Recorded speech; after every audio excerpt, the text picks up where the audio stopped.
നമസ്കാരം. പ്രവാസി മലയാളിയിലേക്ക് സ്വാഗതം. കോവിഡ് ബാധിച്ച് അമേരിക്കയിൽ വീണ്ടും ഒരു മലയാളി കൂടി മരിച്ചു. പത്തനംതിട്ട മല്ലപ്പള്ളി സ്വദേശി മാമനിപ്പനാണ് ന്യൂജേഴ്സിയിൽ മരിച്ചത്. 58 വയസ്സായിരുന്നു.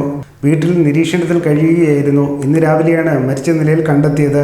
അമേരിക്കൻ മലയാളി സംഘടനയായ ഫോമയുടെ നേതാവ് അനിയൻ ജോർജിൻ്റെ ഭാര്യ സഹോദരനാണ് അന്തരിച്ച മാമനിപ്പൻ.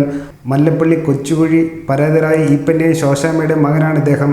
യൂണിവേഴ്സിറ്റി വോളിബോൾ താരമായിരുന്നു. കഴിഞ്ഞ 24 മണിക്കൂറിനുള്ളിൽ US മരിക്കുന്ന രണ്ടാമത്തെ മലയാളി കൂടിയാണിത്.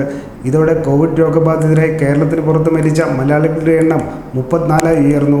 ഇതിൽ 21 പേരും മരിച്ചത് അമേരിക്കയിലാണെന്നത് പ്രവാസ ലോകത്തും ആശങ്ക സൃഷ്ടിക്കുന്നുണ്ട്. നേരത്തെ ന്യൂയോർക്ക് ക്വീൻസിൽ താമസിക്കുന്ന സിറ്റി ഭവന വിഭാഗം ഉദ്യോഗസ്ഥൻ പോൾ സെബാസ്റ്റ്യനും മരിച്ചിരുന്നു. 65 വയസ്സായിരുന്നു. കോട്ടയം മോനപ്പള്ളി സ്വദേശിയാണ് ഇദ്ദേഹം. ഇദ്ദേഹത്തിൻ്റെ ഭാര്യയായ ലൈസയും ഇളയ മകളും രോഗം ബാധിച്ച് ചികിത്സയിലായിരുന്നു. ഇടുക്കി കഞ്ഞിക്കുഴി സെൻറ് തോമസ് ഹൈസ്കൂളിലെ മുൻ അധ്യാപകൻ കൂടിയായിരുന്നു പോൾ സെബാസ്റ്റ്യൻ. കഴിഞ്ഞ ദിവസവും 2 പേർ ന്യൂയോർക്കിൽ കോവിഡ് ബാധിച്ച് മരിച്ചിരുന്നു. പത്തനംതിട്ട വാര്യാപുരം സ്വദേശി ജോസഫ് കുരുവിളയും റാന്നി കക്കുടുമൺ സ്വദേശി കുരുവിളയുമാണ് മരിച്ചത്. അതേസമയം ന്യൂയോർക്ക് നഗരത്തിൽ മാത്രം കോവിഡ് രോഗികളുടെ എണ്ണം 1 ലക്ഷം കവിഞ്ഞു. ചൈനയിലും UK സ്ഥിരീകരിച്ച ആകെ രോഗികളുടെ എണ്ണത്തേക്കാൾ കൂടുതലാണിത്. ഞായറാഴ്ച മാത്രം ന്യൂയോർക്ക് നഗരത്തിൽ രോഗം സ്ഥിരീകരിച്ചത് 5695 പേർക്കാണ്. ന്യൂയോർക്ക് സംസ്ഥാനത്ത് മാത്രം 24 മണിക്കൂറിനിടെ ജീവൻ നഷ്ടമായത് 758 പേർക്കും. അതിനിടെ അമേരിക്കയിലെ അഭയകേന്ദ്രങ്ങളിലും വയോജന മന്ദിരങ്ങളിലും കോവിഡ് മൂലം മരണം 3621 ഇത്തരം സ്ഥാപനങ്ങളിലെ മരണസംഖ്യ സംസ്ഥാനങ്ങൾ ഔദ്യോഗികമായി ഇതുവരെ പുറത്തുവിട്ടിട്ടില്ല. വയോധികരായ 10 ലക്ഷത്തോളം പേർ അമേരിക്കയിലുണ്ടെന്നാണ് കണക്ക്. ന്യൂയോർക്കിൽ മാത്രം ഇത്തരം കേന്ദ്രങ്ങളിൽ 1880 പേർ മരിച്ചെന്നും റിപ്പോർട്ടുകളുണ്ട്.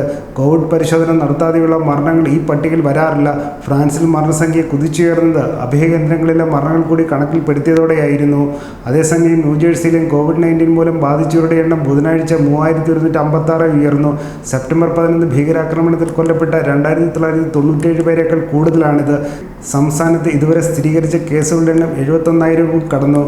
കഴിഞ്ഞ 24 മണിക്കൂറിനുള്ളിൽ 2625 പുതിയ പോസിറ്റീവ് ടെസ്റ്റുകളും 351 പുതിയ മരണങ്ങളും ഉൾപ്പെടുന്നതായി ഗവർണർ ഫിൽ മർഫി പറഞ്ഞു. എന്തായാലും US കോവിഡ് ബാധ നിയന്ത്രണാതീതമായി തുടരുന്നത് പ്രവാസ ലോകത്തും കനത്ത ആശങ്കയാണ് സൃഷ്ടിച്ചിരിക്കുന്നത്.